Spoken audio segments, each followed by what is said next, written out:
Welcome and thank you for joining us. I meet a lot of women who make me really proud of my gender, and Deberah Bringelson is definitely one of them.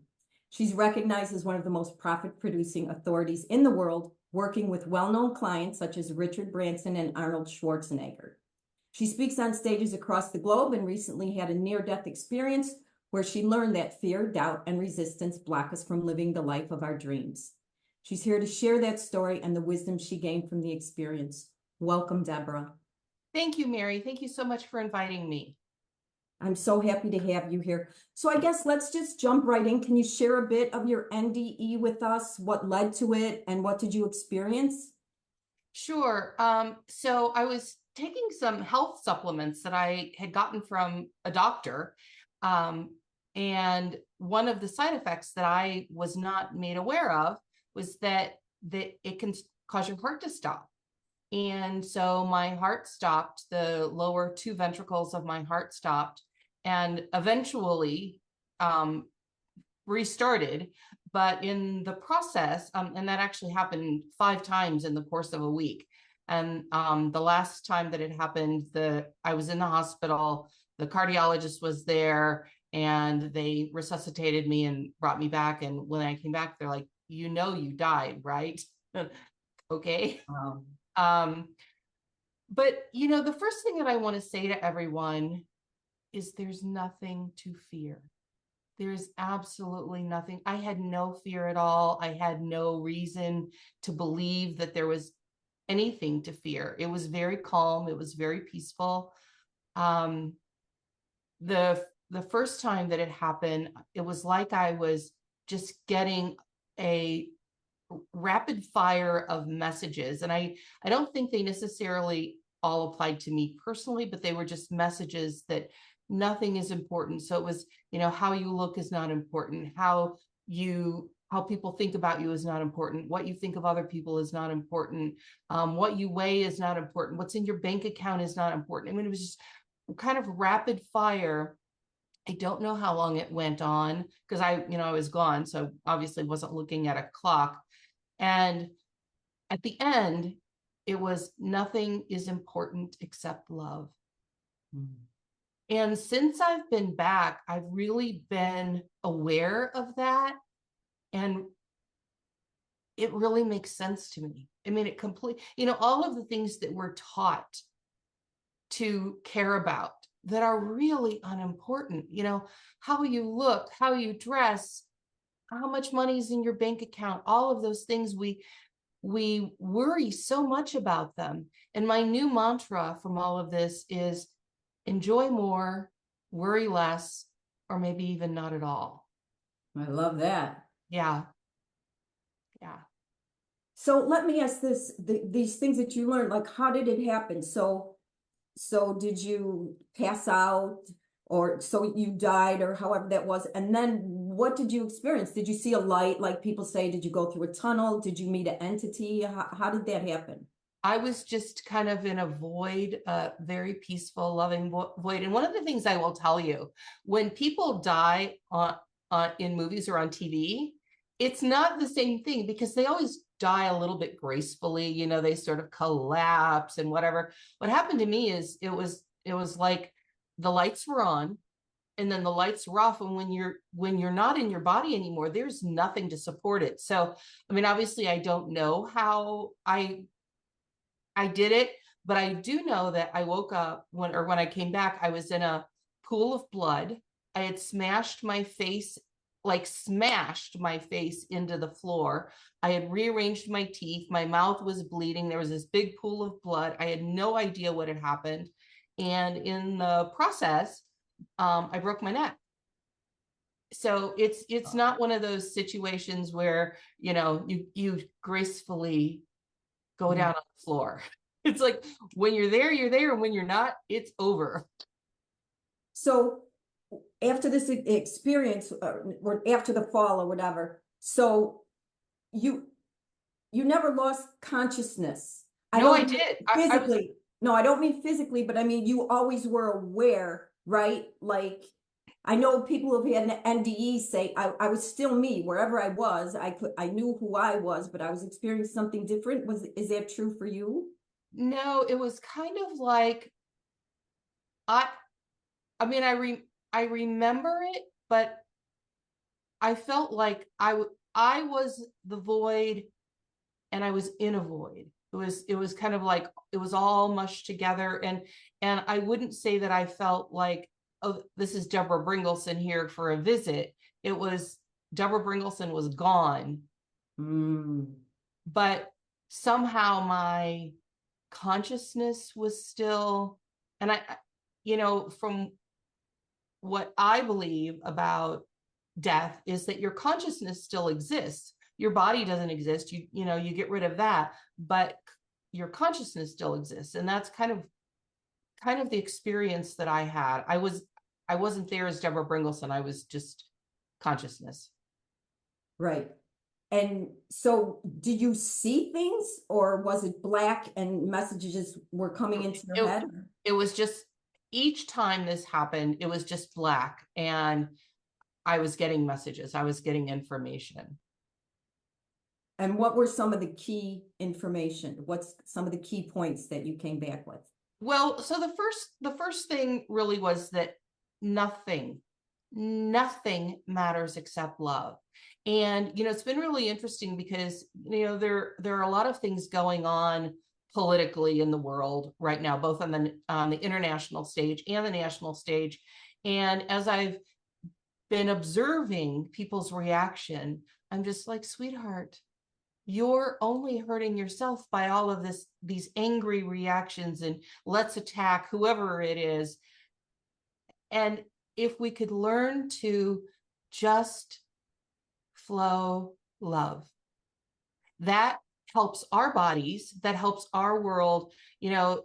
When we react to things, we send out energy out into the world to give us more things to react to. So like if there's something that we see in the world and we get really angry about it, we send out energy. Mm-hmm. And we're basically saying to source or God or our world, whatever you want to call it, we're saying, give me more things to be angry about. Whereas if we can stop for a moment and relax and go, you know what? I'm not going to help this situation, whatever it is, by being angry or by attacking or anything on those lower frequency levels.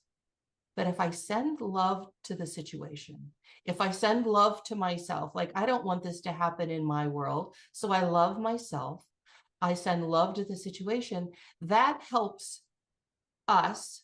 It helps our bodies. It helps us heal our bodies because our bodies can hear love. It also helps what's happening in our world. Whether you get in a car accident or whether you get a massive bill is related to the energy and the frequency that you're sending out. So if you're sending out a high frequency, you're going to get experiences that are at that high frequency. Now, I will tell people who want to turn that around and go, well, Deborah, okay, you say if I send out love, I'm not going to maybe get in a car accident. What happened to you, babe? You're sitting there with this beautiful necklace on, you've got a broken neck, you've had this experience, and I will say that I'm exactly where I need to be. I learned so much. Would I sit around and go, yeah, let's do that again? No, I wouldn't. But I will say that I've learned so much. I've had so many people reach out for help, and I've hopefully have been able to help them and get themselves on a higher frequency track. So it sounds kind of crazy, but I don't know that I necessarily call this a negative experience. It doesn't sound crazy at all. I understand exactly what you're saying. Here's my question though, and I think this is a dilemma for a lot of people on a spiritual path that are trying to find a higher way of living and shift the mass consciousness. And that is, there's a lot going on in this world. And the shifts that have happened, suffragists, women's lib, certainly civil rights movement. how do you draw the line between, I don't want a Black Lives Matter to think I'm just going to sit home and envision love and not walk beside them, between being an activist? Does it make a difference to your state of mind? Do you think we should join in, or do you think we should just stay home and envision something better? What are your thoughts on that? That's a really great question. And so there some of the issues that you mentioned are also very important to me. But one issue that has been especially important to me, I grew up in a very aggressively abusive home, physically, sexually, emotionally abusive home. And children have always been a huge passion of mine. And I hear what you're saying. Okay, so children are being abused and we're just going to sit around and send them love. So here's what I would say to that. One, you can absolutely get involved actively. Give money, march beside them, or get involved in an organization that helps. But when you activate or allow the situation to activate in you low frequency energy, you actually aren't helping. So if I go into a child abuse shelter and I walk in with, I am so pissed off at the people who've done this and I want to tear them to shreds and all of that, that's a low frequency energy. I can walk into a shelter or an organization that's helping them and I can help with love. I don't get hooked on the low frequency energy. And I'm not saying that I'm perfect at this. Look, I get it. But that's my goal, is to be involved with love, not with low frequency energies, and do the activities, be the activist, but also send the energy of love.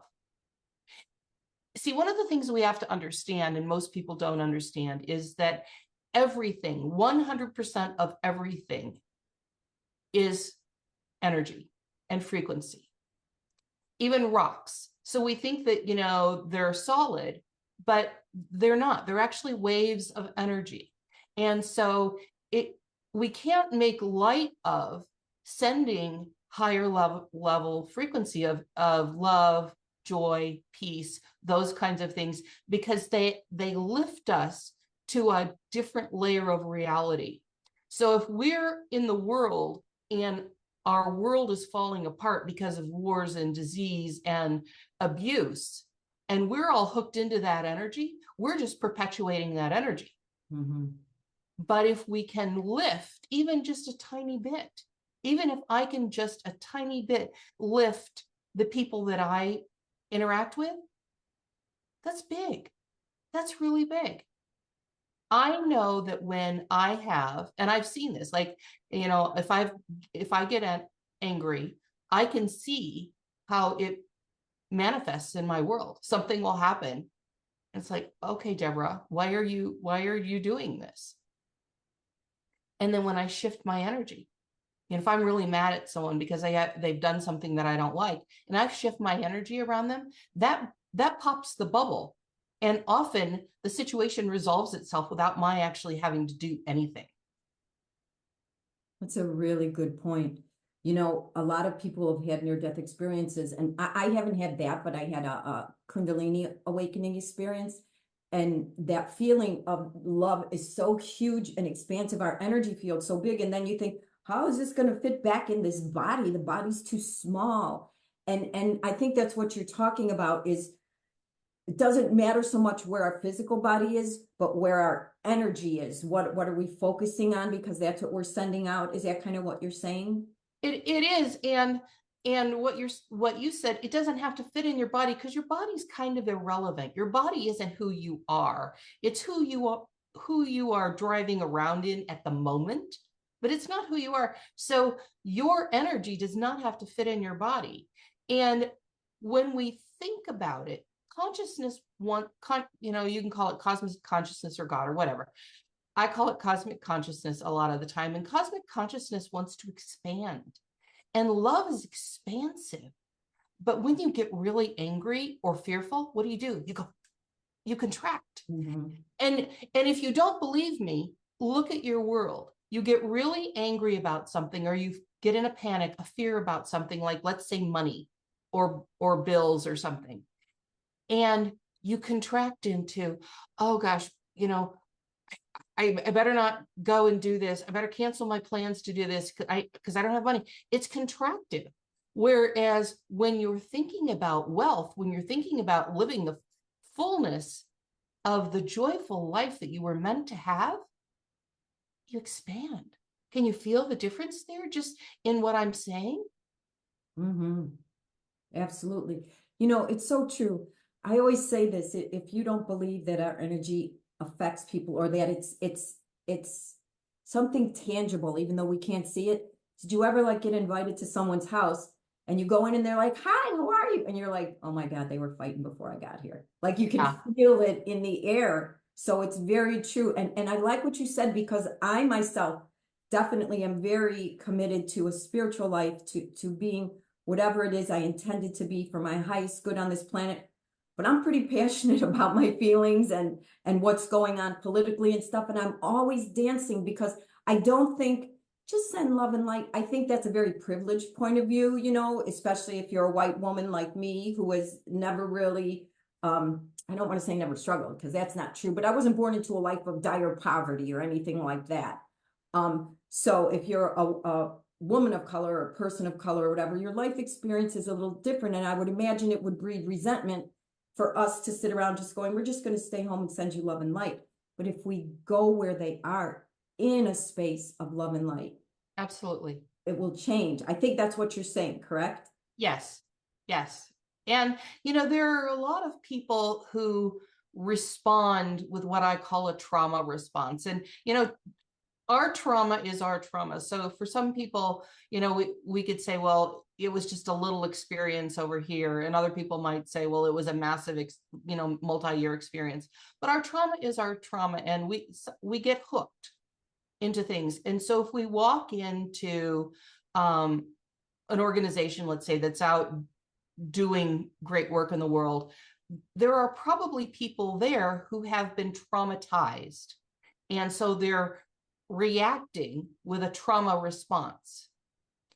And they will want to hook us in, to have that camaraderie and that bonding or whatever. But if we can walk in and maintain our frequency of love, joy, peace, something a higher level frequency, then we can, without them even knowing, help lift them up. And we can be more effective in the world. Look at it this way. Let's say you and I are in a bar one night and we've had a couple of drinks and we're having a good time, but we've got hidden trauma. And so I accidentally bump into you and you spill your drink. If you're in that space of love, it's like, oh, that's okay. Don't worry about it, right? But if you're hooked in your own trauma, I bump into you, you spill your drink, you have a fit. And then maybe you throw the drink in my face. And then if I have a trauma response, and it just keeps escalating. And that's why responding, staying in that space of love will have an effect on the entire planet. That's a really good point. And, since you mentioned the trauma and the response, I saw another interview with you and I thought it was really fascinating. Now, you are an incredibly successful woman and you help other people be successful. And I heard you talk about, everybody wants to be financially abundant. Money's important. It doesn't create happiness, no, but boy, does it alleviate stress and help you purchase things that can be experiences that expand you or bring joy into your life or whatever. So I'm very pro everybody living a comfortable life. And you went into, when you work with a client, about how you go to their traumas, because in this world, it's like, get a college degree, then do this, it's all outside stuff in order to be financially successful.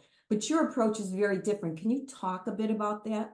Sure. Well, first I will say that I agree with you 100%. your life is meant to be easy, joyful, prosperous, and fun. And I'm talking to everyone. Your life is meant to be that. But we've been taught that we have to live in struggle. You know, put your nose to the grindstone, and you've got to work really hard, and you've got to get up at 4 o'clock in the morning and do this and do that and whatever. And those are all lies. That is not how life is meant to be. And when we think of money as evil, as, you know, oh, those filthy rich people that, you know, you can't trust them or whatever. When we think of it that way, first of all, what that does is it keeps it from being in our lives. You can't have something that you believe is evil. And when we live a life that is not full of opportunities that are provided by money, I mean, money is what we use in our world right now. At one point it was tulips, but right now it's money. That's what we use. So when we have that, we can travel, we can meet people from other lands who are different from us, who add richness and color to our lives. We can eat other foods, we can get proper health care, all of those kinds of things. But when we don't have money, when we live in poverty, when we live in a poverty mindset, and when we live within the energy and frequency of poverty in our bodies, which is really more important than mindset, we live that constricted life. Well, I can't go to the theater because I don't have the money for that, to pay the actors. By the way, you know, people say, well, theater tickets are so expensive. Well, you know what? They have to pay the actors. They deserve to eat too, right? So when we live in that restricted mindset and that restricted heart set, we live a restricted life. So one of the things that I do, I work with CEOs all over the world. And one of the things that I'm always kind of aware of is, where are they creating their limitations? And I will tell you, and this isn't judgment or blame, because I tell it to myself too, we are the only ones who are limiting our lives by what we believe, think, and feel. That's what limits our lives. So I'll give you an example. I was working with a client. We'd been working together for about 16 months or so, and she hadn't made any money. She didn't make any money for 12 months before she and I ever met. And she hadn't made any money for about 16 months, and it should have been working. And so I said to her, I said, I think you're blocking money. And I hadn't ever told anyone about how I work at the energetic level before this. I was afraid they would think I was crazy, but hey, so I decided to take a chance with her. And I said, I believe you're blocking money, and I'd like to do some work with you on an energetic level. And she was game. And so we met on a Friday, and we looked for what her blocks, her personal blocks to wealth were. And she believed, she didn't know this, it was totally new to her, but she believed that she had never done anything to deserve wealth because she had grown up in a wealthy family. Like, so I've never done anything to deserve this, so I'm going to block it. None of that was intentional, but that's what she was doing. And so we did a clearing session on that Friday, and within 8 days, she made $298 million. Holy Moses. At the end of 12 months, she made $602 million. Wow. What does she do? Can I ask that she sells houses. Or at the time, that's what she was doing. She was selling houses. And so some pretty expensive houses. Yeah. But the point is, it was when that block was cleared, and we all have them. So I said, you know, some people's trauma is what we would call extremely severe. Some people's trauma may be defined as less severe, but it's our trauma. It doesn't matter what anybody else's trauma is, it's our trauma. And that very often keeps us locked into a life that we don't want. And if we're choosing to live a limited life, we are choosing the limits. We're choosing those. So would you say, what I definitely hear you saying, and I agree with as well, because this is what I believe is, there's nothing outside of us stopping us. I don't want to say nothing, but No, What's I will say outside that. of I will us? say nothing. I will say nothing. Okay. All right. Go for it, sister. Nothing outside of us stopping us. It's everything inside right here between our two ears and our head and our heart that keeps the flow of abundance and joy and happiness from our lives. Would that be true? Yes, everything is inside of us. And if we want it, we have to connect with it inside of us. So if we want wealth, it's there. It's inside of us. And I don't mean inside our bodies. It's inside of our energy systems. But we have blocked it off for some reason, probably because we've been taught in some way. We learn so many things from our government, from religion, schools, society as a whole about how we should be, who we should be, what we should believe. And most of it is lies. Yes, we have family members who tell us things that they were taught so that, they're not intentionally lying to us, but in a lot of situations, the government, schools, religions, they're lying to us on purpose because we're easier to control. If we're living the struggle rather than the great life, we're easier to control because we're living in fear. Yep. And all of that fear, all of those lies are within us. The money you want is within you, not your body, but in your energy system. And you just have to connect with it in a way that you open it up and you allow it out. And would you say, because this has kind of been my experience, because when, what was it called? The Secret came out 25 years ago, whenever it was, and it was affirmations, which can be helpful. But I think until you do what you talk about in your work, get to the core of the belief, the trauma that caused the false belief of unworthiness, you can keep, it's like putting frosting on garbage until you take that garbage out and release it so it can be healed. Is that kind of what you believe or no? Absolutely true. And one of the things that I often say is if I hear anyone say ever again, it's all about mindset, I think I'm going to scream. Because it's not all about mindset. And that's where affirmations try to help and don't succeed most of the time, because it's not all in your head. So just really quickly, there's a video that I've done. It's about a 15-minute video that explains this more in depth, but really quickly, you have a point of power. We all do. That is made up of 4 components, and you have to get that point of power, all 4 of those components pointing in the same direction to get what you want. Now, there are 2 pairs. The first pair is your thoughts and your emotions, which are in your head. So you know your thoughts, obviously you know what those are. Your emotions are, a great example is somebody cuts you off, you slam on your brakes, and then you start looping in your head that energy that's flowing. You've got the thoughts that are going, the energy that's flowing. Those are your emotions.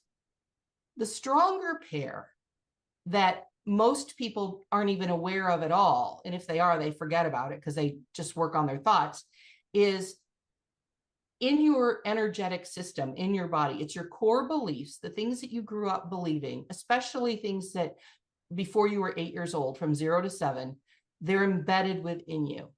You may not even be aware that you have them.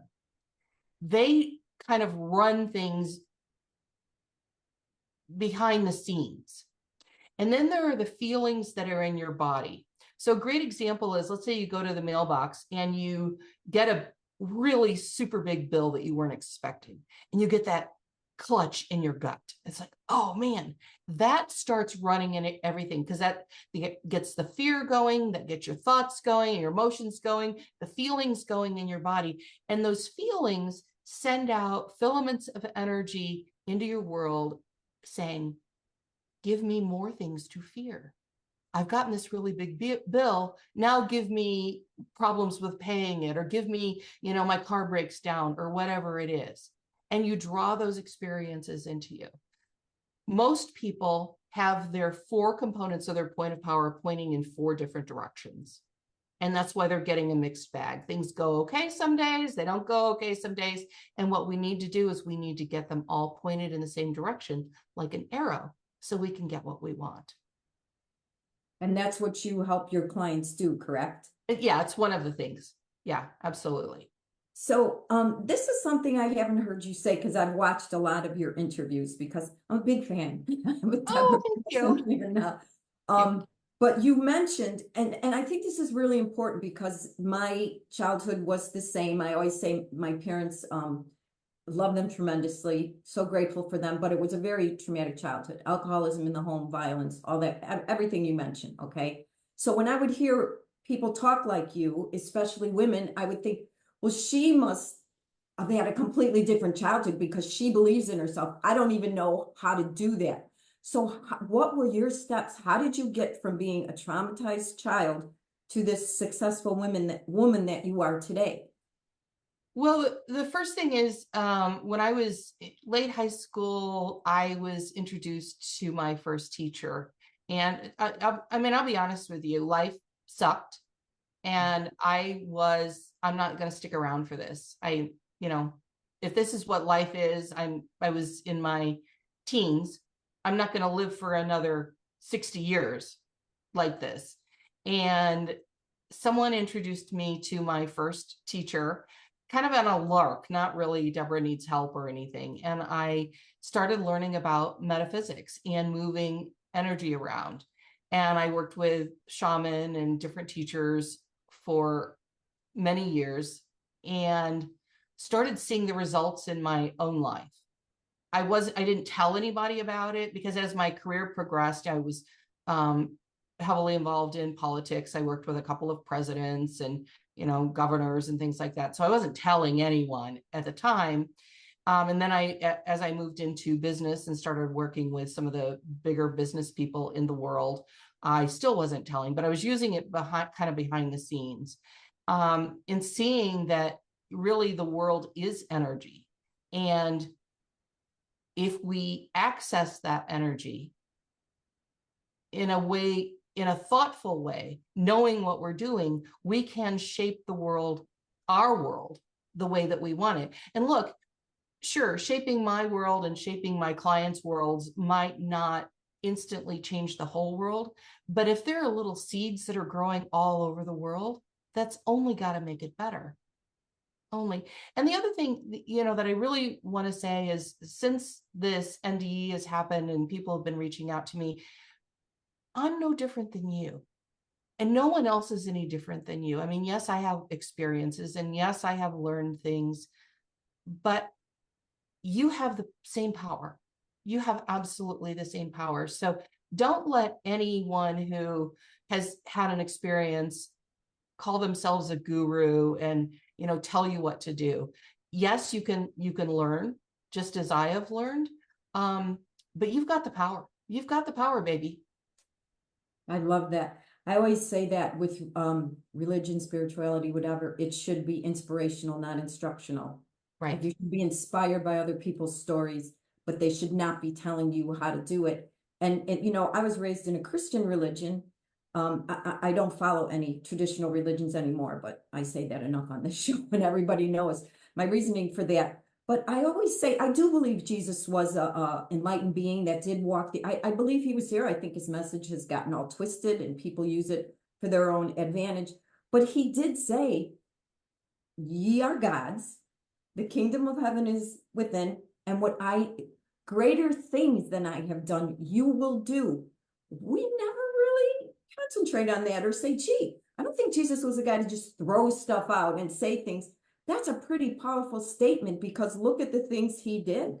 I mean, he had miracles at his fingertips. And we never really look at that and say, how can we do that? If he says we can, we should be able to, right? Yeah, and I think that's where first of all, I don't like the law of attraction phrase. I think it's not as big as it needs to be, but that's not important. But I think that's where a lot of people who are out there who are talking about this are really getting lost. They're not talking about the practicality of how you actually do it. Yes, you can do this. Yes, you can heal your body and all of these kinds of things. Okay, well, tell me how. And I think that message has been lost in a lot of ways.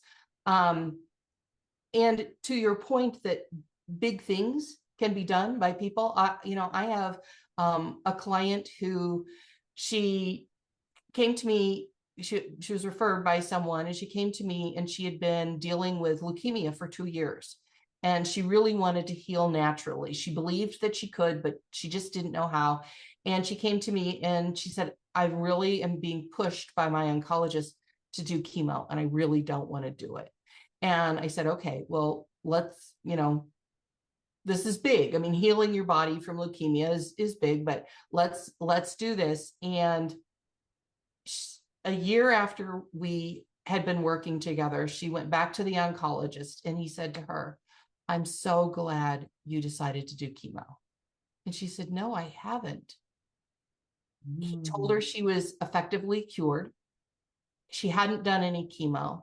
And she tried to explain to him what she had been doing. And he's finally said, oh, I don't know what you're talking about, but keep doing it. So yes, there are big things that we can do.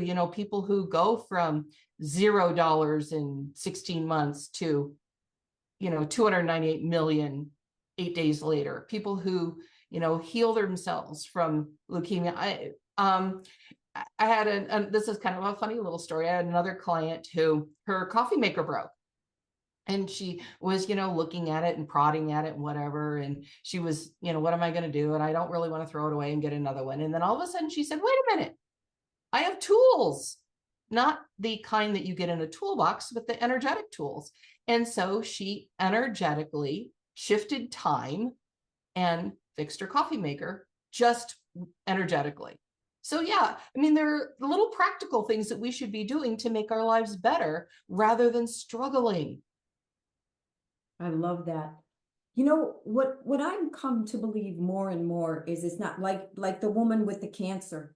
She didn't believe in the chemo. That didn't resonate with her. She believed she could heal naturally. But then there may be someone who has complete faith in the chemo and that will work for them. My belief is our belief is really where the power is. Has that been your experience? Like they say with placebo, sometimes if someone believes they're getting the medicine, they actually heal, even though they were getting a sugar pill. Right. And yeah, first of all, you heard me say your point of power. There are 4 parts to it. Your core beliefs are a big part of it. And if you believe that you're going to age and get sick and live in sickness, and you've got to have all of this medical intervention, then that is more, and if you don't believe at all in the energetic approach, then yeah, you've got to go that way, because the energetic approach is not going to work for you. But it's the same thing with, if you believe, if you grew up in a family that said, you've got to work really hard, and you're really not the smart one, your brother's the smart one, and you've got to put your nose to the grindstone, and you're lazy, you're never going to have wealth, because you've got those embedded beliefs. Can you shift them around? Like the woman who believes she didn't deserve wealth because she'd never done anything to deserve it. Yes, you can shift them around, but if they're really embedded in there, it definitely is much harder. So Deborah, let's say I'm someone, I'm listening to this and I love what you're saying and it all sounds great, but my life feels like a mess. I don't even know where to begin. Can you say like 3 steps you can take that anybody, no matter where they are, here's 3 things I would say to start you on a healthier path to living a life that you would prefer to live as opposed to what you're doing now? Well, if I tell you the first one, it's really controversial. Give it People to us, don't sister. like it. They don't like it until they love it. Mhm. Okay. Okay. So the very first thing that I would have everyone do, if they would, so I have a couple of different classes that I teach, and I don't teach this until toward the end, because it's difficult for people to do. But when they do it, and some of them, my students, they resist me, and I'll keep saying, are you doing it? Are you doing it? And they're like, no, no, no. And finally they get so sick of hearing me push them, they start doing it. And then they come back to me and they say, this changed my life more than anything I've ever done. All right, here it is. So you go to the bathroom, there's a mirror above the sink. you wash your hands. While you're washing your hands, you look in the mirror and you get really close and you look in your eyes. You look really close in your eyes and you don't look up. I'm telling you this because people do. You don't look down, you don't look to the side, you look in your eyes and you say, with feeling in your body, I profoundly and deeply love you. Like you were speaking to your beloved, if you have a child or, somebody that you love so completely, say it to yourself with a feeling that you would say it to them. You're holding their face in your hands and you're looking into their eyes. Do that with yourself. I profoundly and deeply love you. People hate it until they love it.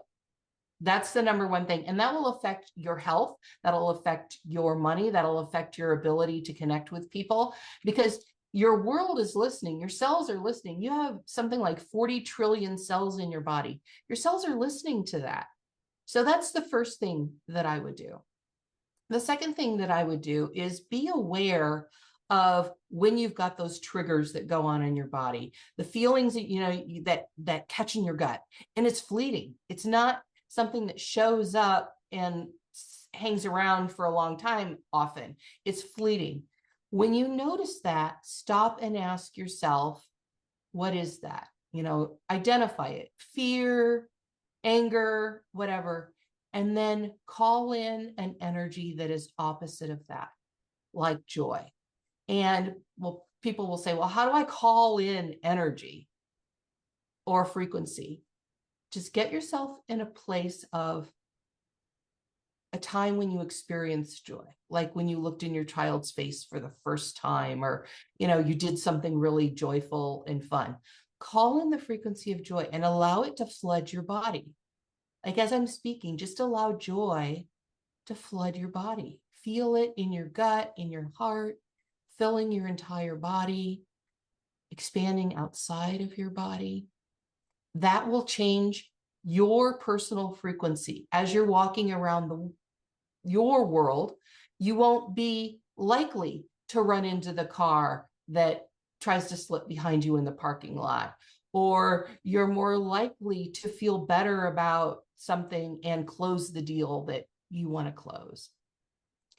And the next thing is, when you experience someone, either someone who you've had a long time relationship with, or someone who's in the moment, who's just annoying you for some reason, try to stop for a minute and notice that they're having a trauma response.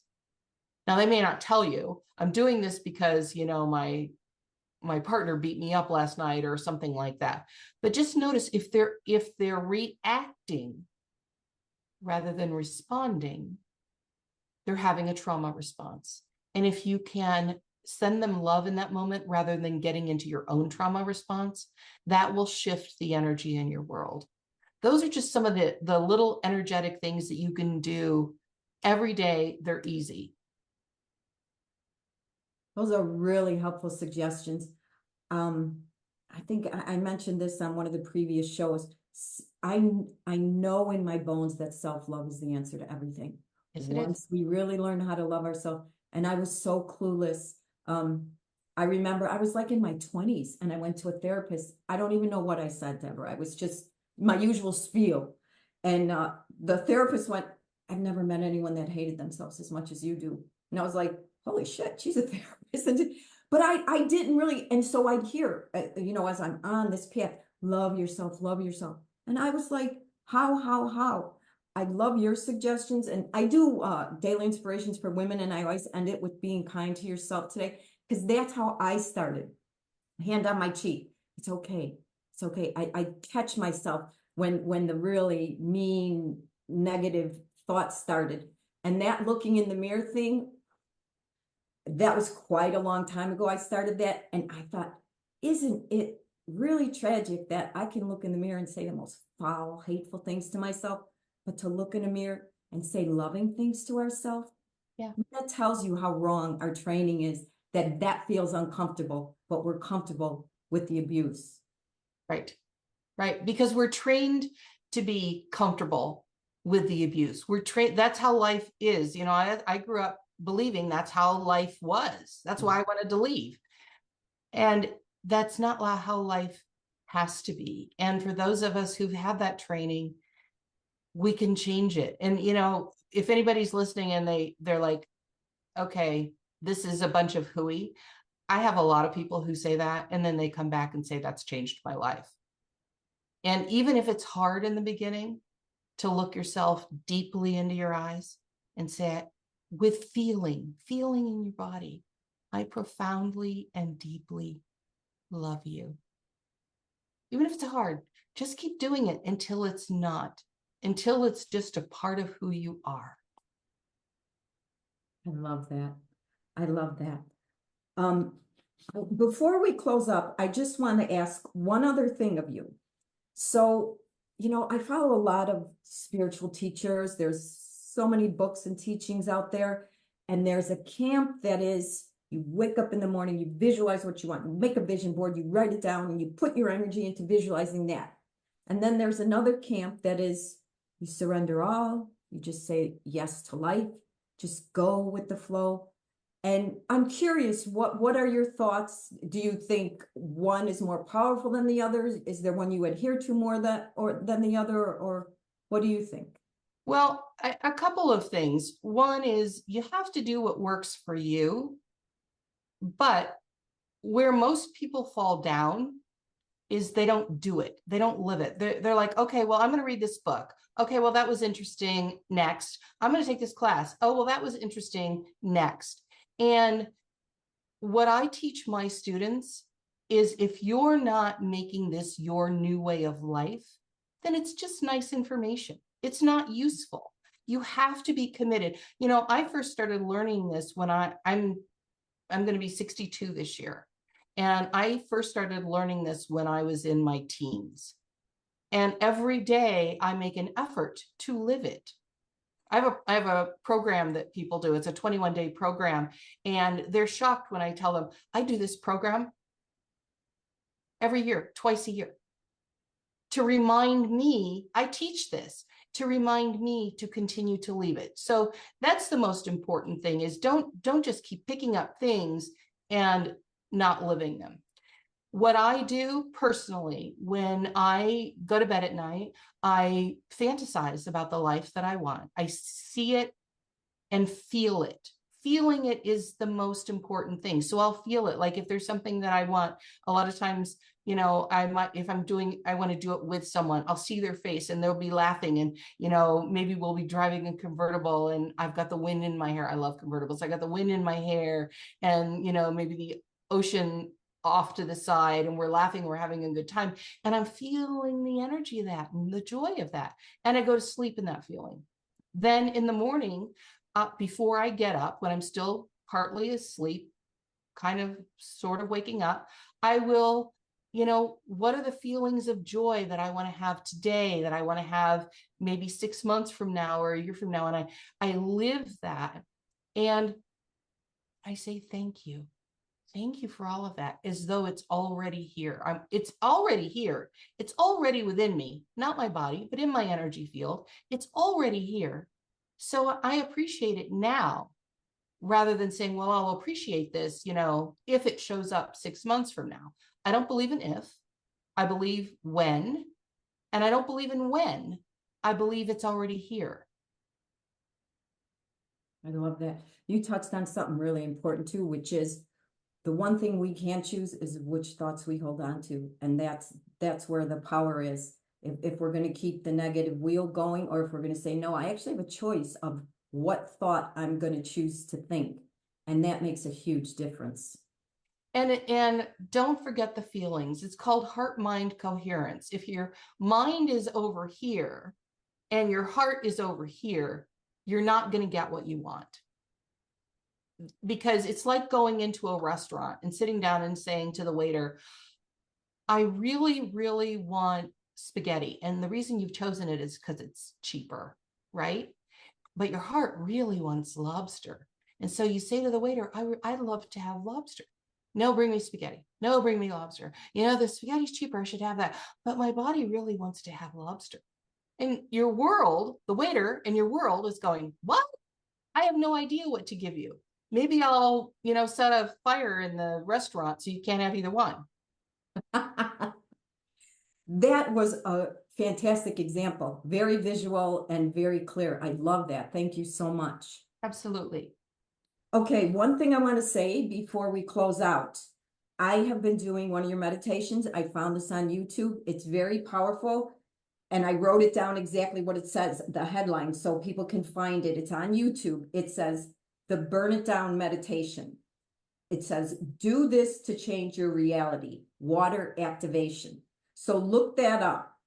Do this to change your reality, water activation. It is Deborah's Burn It Down meditation, and that has been very powerful. So I thank you for everything that you're putting out in the world, Deborah. Honestly, what a blessing you and your work are. So thank you so much for following the call of your heart.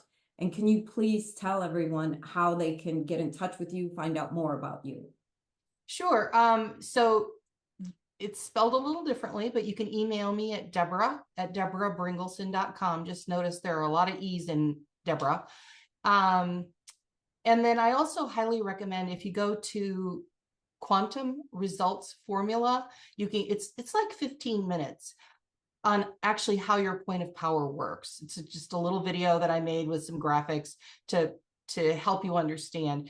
That's really key to getting what you want. Instead of, having your requests going multiple directions, if you get them all pointed in the same direction like an arrow, that is really helpful. And I don't know anyone who actually talks about this.